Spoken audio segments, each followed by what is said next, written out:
How to increase Capital One secured credit card. Hey everyone, and let's get right into this video. If you are using a platinum secured card, this is a special feature for you. You can increase your credit by increasing your security deposit.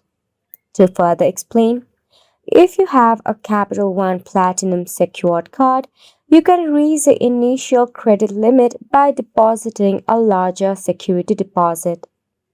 The minimum deposit is $49, but you can deposit up to $1,000 to get a higher credit line.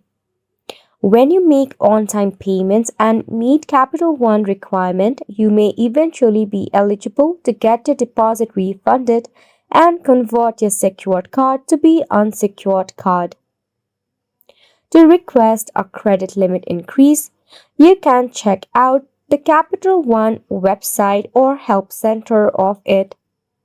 They might ask you for additional information such as your identity and your financial situation, mostly your income, employment status, and monthly housing payment. However, if you have got yourself your secured platinum, you have a cheat code for it as well. And it's a wrap for the video. We hope that you found it informative and helpful to you.